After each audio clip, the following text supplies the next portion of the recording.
ஓம் நமச்சிவாய. அன்பு நேயர்களே அனைவருக்கும் வணக்கம். நாம் இப்பொழுது ஆனி மாத பலன், ஆனி மாத தமிழ் மாத பலன்ல சூரிய பகவான், நவகிரகங்களின் தலைவன் என்று சொல்லக்கூடிய சூரிய பகவான் ஒவ்வொரு ராசி கட்டத்திலும் இடம் பெயரும் போதுதான் தமிழ் மாதம் பிறக்குதுங்க. அது நம்ம நிறைய வாட்டி நம்ம சொல்லியிருப்போம். சித்திரை மாதம், தமிழ் வருட பிறப்பு பிறக்கிறதுக்கு காரணம் மேஷ ராசியில் உச்சம் பெற்று பலம் புரிந்து பயிற்சியாகும் காலகட்டம் சித்திரை மாதையா பிறக்குதுங்க. அப்புறம் வைகாசி, இப்பொழுது ஆனி மாதத்துல மிதுன ராசியில் பெயர்ச்சி அடையும் சூரியன் ஆனி மாதத்தில் சில சிறப்பான சம்பவங்கள், சிறப்பான யோகங்கள், அமோகமான பலன்கள் காத்துக்கிட்டுனே சொல்லாங்க எல்லா ராசிக்குமே. ஏங்கன்னா சூரிய பகவான்ன்றவர் தான் அவரோட அடிப்படையில் தான் மற்ற கிரகங்கள்லாம் செயல்படுது. முக்கியமா இந்த சூரிய கிரகம் பாவ கிரகமாக இருந்தாலும் இந்த 3ஆம் இடத்தில் உபஜயஸ்தானம் என்ன சொல்லக்கூடிய 3, 6, 10, 11 இடங்களில், அதாவது உங்க ராசிக்கு 3ஆம் இடம், 6ஆம் இடம், 10ஆம் இடம், 11ஆம் இடத்துல பெயர்ச்சி அடையும் இந்த காலகட்டத்தில், அதாவது கால புருஷ தத்துவப்படி 3ஆம் இடத்திற்கு மிதுன ராசியில் சூரிய பகவான் பெயர்ச்சி அடைகிறார். உபஜய ஸ்தானத்தில் பாவ கிரகமான இயற்கை பாவியான சூரியன் பெயர்ச்சி அடைந்து இருக்கும் இந்த ஆணி மாதத்தில் அனைத்து ராசிக்காரர்களுக்குமே சில யோக வாய்ப்புகள் காத்துக்கிட்டு இருக்கு, அதிர்ஷ்ட வாய்ப்புகள் காத்துட்டு இருக்கு. முக்கியமா அரசாங்க துறையில, அரசியல் துறையில இருக்கிறவங்க பொருளாதார ரீதியாகவும் புகழ் ரீதியாகவும் உச்சக்கட்ட நிலைமைக்கு போகக்கூடிய அமைப்புகள்லாம் இந்த காலகட்டம் இருக்க போதுங்க. அதிர்ஷ்ட வாய்ப்புகள் காத்துக்கிட்டு இருக்குது. ஜாக்பாட் யோகம்னு சொல்லுவாங்க பாத்தீங்களா, அதாவது வேலை தொழில இருக்கிறவங்களுக்கு எல்லாம் பெரிய பெரிய முயற்சிகள், முன்னேற்றங்கள் எல்லாம் பொருளாதார வளர்ச்சியை கொடுக்கக்கூடிய மாதமாக இருக்க போகுது. ஏன்னா சூரியன் தாங்க ஒரு ஒரு ஜாதகத்திலே ஒரு ராசிக்காரனுக்கு ஒரு சம்பாத்தியக்காரன் சொல்லக்கூடிய சம்பாதித்யம், அதாவது வேலை தொழில், அவர் சம்பாதிக்கிறதுக்கான யோகியத்தை கொடுக்கக்கூடிய கிரகம் சூரியன். அவரு 3ஆம் இடத்தில் பெயர்ச்சி அடையும் 9ஆம் இடத்தில் படைச்சும் போது இந்த ஆணி மாதம் சிறப்பாக இருக்க போது. அது மட்டும் இல்லாமல் ஆடி மாதம் 5ஆம் தேதி செவ்வாய் அவர் சொந்த வீடான ரிஷபராசியிலிருந்து சுக்கிர பகவானோட சுபகிரக வீட்டுக்கு பெயர்ச்சி அடைகிறாருங்க. அதனோட யோகமும் சிறப்பா இருக்க போதுங்க. 2ஆம் இடம்ன்றது தனஸ்தானம், குடும்பஸ்தானம், வாக்குஸ்தானத்துல சுபகிரகத்தோட செவ்வாய் சுபகிரகமான சுக்கிரன் வீட்டுல பெயர்ச்சி அடைகிறாரு ஆணி மாதம் 5ஆம் தேதி. அது மட்டும் இல்லாம ஆணி மாதம் 21ஆம் தேதி இந்த மாதத்திலேயே பாத்தீங்கன்னா சுக்கிர பகவானும் குருவோட இருந்துட்டு இருக்காரு கடகராசியில. அவரு 5ஆம் இடமான சிம்ம ராசியிலும் பெயர்ச்சி அடையாரு. சோ இந்த கிரக நிலை அடிப்படையில் உங்களுக்கு அமோகமான வாய்ப்புகள், யோகங்கள் காத்துக்கிட்டு இருக்கு. இது மேஷம் முதல் மீனம் வரை ஒவ்வொரு ராசிக்கு என்னென்ன யோகங்கள், பலன்கள் பார்ப்போங்க.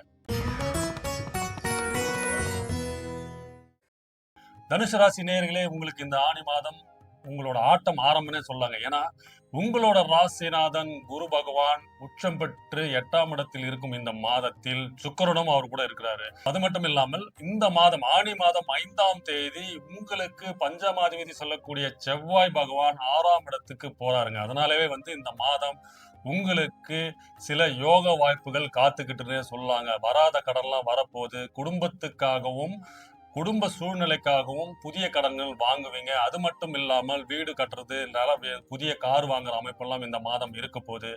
ஏன்னா சுக்கிரனும் குருவும் 8ஆம் இடத்தில் இருந்து உங்களோட 2ஆம் இடமான தனஸ்தானத்தை 7ஆம் பார்வையாக 2 பேரும் பார்க்கிறாங்க. இந்த மாதம் பார்க்கும்போது உங்களுக்கு குடும்ப தேவைக்காகவும் குடும்ப சூழ்நிலைக்காகவும் குடும்பத்துக்காகவே இந்த மாதம் உங்களுக்கு சந்தோஷமாக கடத்த போறீங்க. குடும்பத்தில், அதாவது ஒரு மருத்துவ செலவோ ஆரோக்கியத்தில் இருந்த பிரச்சனை எல்லாம் இந்த மாதம் தீரப்போகுது. குடும்பத்தில் அமைதியான சூழ்நிலை உண்டாக போகுது. அது மட்டும் இல்லாமல் குழந்தை, அதாவது குழந்தை நலனுக்காகவும் குழந்தைக்காகவும் சில முதலீடுகள் பண்றது, சில செலவுகள் பண்ற அமைப்புகள்லாம் இந்த மாதம் இருக்குமே. 5ஆம் அதிபதி 6ஆம் இடத்துக்கு போகும்போது உங்களுக்கு பூர்வீக மூலமா சில சொத்துக்கள் வரப்போகுது. அங்க சில இன்வெஸ்ட்மெண்ட்லாம் பண்ணி நீங்க அங்க டெவலப் பண்ண போறீங்க. அதாவது உங்களுக்கு பூர்வீகத்தில் இருந்து அதாவது தந்தை வழி சொத்துக்கள்லாம் சில பிரச்சனைகள்லாம் இருந்தாலும் அதெல்லாம் தீரப்போகுது. அதன் மூலமா உங்களுக்கு ஆதாயம் கிடைக்க போகுது. இவ்வளவு நாளா இருந்து வந்த சிறு சிறு பிரச்சனைகள், சிக்கல்கள்லாம் இந்த மாதம் தீரப்போகுது. அதன் மூலமா உங்களுக்கு சிறு முதலீடுகள் அங்க பண்ணினாலே அது உங்களுக்கு லாபம் புரிஞ்சு, அதாவது அந்த இன்வெஸ்ட்மெண்ட் உங்களுக்கு நீண்ட கால நிரந்தர வருமானத்தை கொடுக்கக்கூடிய அமைப்பெல்லாம் இந்த மாதம் இருக்க போகுது. ஏன்னா, பூர்வீகத்தில் இருந்து வந்த சொத்து தகராறு, நில தகராறு, உங்களோட பங்காளிகள் சொல்லக்கூடிய அண்ணன், தம்பி தகராறெல்லாம் தீரப்போகுது. பிரச்சனைகள் தீரப்போகுது. சட்ட சிக்கல்கள்லாம் தீரப்போகுதுங்க. ஏன்னா, அதுவே உங்களுக்கு வந்து ஒரு மனக்குழப்பம், ஒரு டென்ஷனு, ஒரு பிரஷரு, வேலை செய்ய முடியாம இடத்துல, தொழில்ல வந்து ஒரு கான்சன்ட்ரேட் பண்ண முடியாம, வேலை பண்ணும்போது திடீர்னு ஊருக்கு போற இந்த அமைப்பெல்லாம் உங்களுக்கு வந்து ஒரு பிரச்சனையை உண்டாக்கி, குடும்பத்திலயும் சில சூழ்நிலையில வந்து ஒரு அமைதியான சூழ்நிலை இல்லாம ஒரு காலத்தை கடந்து கொண்டிருந்த தனுசு ராசிக்காரர்களுக்கு சிறு சிறு முன்னேற்றங்கள், மாற்றங்கள் கொடுத்திருந்தாலும், இந்த ஆனி மாதம் முழுமையான பலனையும், சந்தோஷத்தையும் அனுபவிக்கக்கூடிய மாதமாக இருக்க போது. உங்களோட குலதெய்வம் உங்களுக்கு வழிகாட்ட போகுது. உங்களோட இஷ்ட தெய்வம் உங்களுக்கு வழிகாட்டியாக இருந்து, உங்களோட கவலைகளையும், சங்கடங்களையும், உங்களுக்கு இருந்து வந்த பிரச்சனைகளையும் தீர்க்க போதுன்னே சொல்லலாங்க. ஏன்னா, செவ்வாய் 6ஆம் இடத்துக்கு போம்போது, அதன் மூலியமா இருந்த பிரச்சனைகள் எல்லாம் தீர்க்க போறாரு. உங்களுக்கு இருந்து வந்த மறைமுக எதிரிகள் விலக போறாங்க. முக்கியமா தொழில் பண்ற இடத்திலயும், வேலை பண்ற இடத்திலயும் உங்களுக்கு பிரச்சனைகள குடுத்திருந்த அதாவது உங்கள நேரடியா எதிர்க்க முடியாது. ஏன்னா, நீங்க வந்து நெருப்பு ராசி. அதிகமா வந்து உங்கள எதிர்த்தோம்னா, அவங்கள தான் வந்து விழுந்து போவாங்க. அதனால உங்களுக்கு பின்னாடி உங்களுக்கு தெரியாம மறைமுகமாக உங்களுக்கு பழிவாங்கக்கூடிய சில பேர்லாம் வந்து இந்த மாதம் உங்களை அழிக்க முடியாம அவங்க காணாம போற அமைப்பெல்லாம் இந்த மாதம் இருக்க போகுது. அது மட்டும் இல்லாமல் 6ஆம் அதிபதியாக சொல்லக்கூடிய சுக்கிரன் 8ஆம் இடத்துல வரும்போது 6ஆம் அதிபதி 8ஆம் இடத்தில் மறையும்போது அதிர்ஷ்டமான யோகங்க. எதிர்பாராத திடீர் அதிர்ஷ்டம், பணவரவு உண்டாக போகுது. அது மட்டும் இல்லாமல் 7ஆம் பார்வையா 2ஆம் இடத்தை பார்க்கும்போது நீண்ட நாளாக குழந்தைக்காக முயற்சி பண்ணி கொண்டிருக்கும், மருத்துவ ட்ரீட்மெண்ட் பண்ணி கொண்டிருக்கும் ஒரு நல்ல செய்தி வர வாய்ப்புகள் இந்த மாதம் இருக்க போகுது. அது மட்டும் இல்லாமல் 21ஆம் தேதி ஆனி மாதம் 21ஆம் தேதி பாத்தீங்கன்னா சுக்கிர பகவான் அவரோட அதாவது கடக வீட்டுல இருந்து உச்ச வீட்டுல இருந்து 9ஆம் இடமான சூரிய பகவான் வீட்டிற்கு அவரோட அதி நட்பு அங்க போறாரு. 9ஆம் இடம் என்றது உங்களுக்கு பாக்கியஸ்தானம். 6ஆம் இடத்து அதிபதி 9ஆம் இடத்துக்கு போகும்போது கடன் பிரச்சனை தீரப்போகுது, நோய்கள் தீரப்போகுது, மறைமுக எதிரிகள் விலக போறார்கள், புதிய அதிர்ஷ்ட வாய்ப்புகள் தேடி வரப்போகுது. அது மட்டும் இல்லாமல் வெளிநாடு தொடர்பு, வெளிநாட்டுக்கு போற அமைப்புகள்லாம் இருக்க போகுது. முக்கியமா மாணவர்கள் வந்து உயர்கல்வி, தொழிற்கல்வி 2வது டிகிரி, 3வது டிகிரி படிக்கணும்ன்ற ஆசைப்பட்டவங்கலாம் இந்த வாய்ப்புகள் உங்களை தேடி வரப்போகுது. வெளிநாட்டுல போய் செட்டில் ஆகும், வெளிநாட்டு தொடர்பெல்லாம் இந்த மாதத்தில் உங்களுக்கு வாய்ப்புகள் தேடி வரப்போகுது. நீண்ட தூர பிரயாணங்கள் மூலமா உங்களுக்கு பொருளாதார வசதி, வேலை வாய்ப்பு, அதிகமான சந்தோஷமான நிகழ்வுகள்லாம் நடக்க போகுது. குடும்பத்தோட வந்து குலதெய்வ கோயிலுக்கோ இல்ல நீண்ட தூர பிரயாணங்கள் மூலமா மகிழ்ச்சியான சூழ்நிலை கிடைக்க போகுது. 7ஆம் இடத்தில் சூரியன் புதனும் பலம் புரிந்து இருக்கும் பொழுது சமூகத்துக்கு சேவை குழந்தைகளுக்காகவும் இல்ல ஏதோ ஒரு ட்ரஸ்ட் மாதிரி வச்சிருக்கீங்கன்னா அவங்களுக்கு எல்லாம் வந்து ஒரு நல்லதெல்லாம் பண்ணுவீங்க இந்த காலத்துல.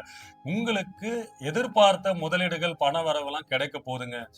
இந்த மாதம் தனுசு ராசிக்கு குருவின் அருளால், குருவின் ஆதிக்கத்தோடு சுக்கிரன் குருவின் பார்வை உங்களுக்கு 2ஆம் இடத்தில் படும்போது உங்களோட பஞ்சமாதிபதி 6ஆம் இடத்திற்கு போகும் பட்சத்தில் கடன் பிரச்சனை, நோய் பிரச்சனை, எதிரிகள் பிரச்சனைகளை தீர்ந்து குடும்பத்தில் அமைதியான சூழ்நிலை உண்டாக்க போது நீண்ட நாளாக காத்து கொண்டிருந்த குழந்தை பாக்கியத்துக்காகவும் குழந்தை செல்வத்துக்காகவும் காத்து கொண்டிருந்த தனுசு ராசி நேயர்களுக்கு குழந்தை பாக்கியம் கிடைக்கிறதுக்கான அருள் இந்த மாதம் கிடைக்க போகுது. ஏன்னா குருவின் பார்வை 2ஆம் இடத்தில் வரும்போது நீங்க எதிர்பார்த்த ஆசை, ஏன்னா உங்களோட ராசி அதிபதி 4க்கு அதிபதி, அவர் உங்களோட ஆசையை நிறைவேற்ற போறாரு. உங்களோட சுகத்தை அதிகரிக்க போறார். உங்களோட சந்தோஷத்தை கொடுக்க போறார். உங்களோட அனைத்து ஆசைகளையும் பூர்த்தி செய்யக்கூடிய மாதமாக இந்த மாதம் இருக்க போது. முக்கியமா வேழக்காம குரு பகவான் கோயிலுக்கு போயிட்டு தட்சணாமூர்த்திக்கு ஒரு விளக்கு போட்டு வாங்க. உங்களுக்கு குருவின் அருளாலும் முருகனின் அருளாலும் இந்த மாதம் உங்களுக்கு புகழ்மிக்க மாதமாக இருக்க போது. நீங்கள் நினைத்தது நடக்கக்கூடிய மாதமாக இருக்க போது. நீங்க அடையக்கூடிய ஆசைகள் எல்லாமே நிறைவேற போதுங்க.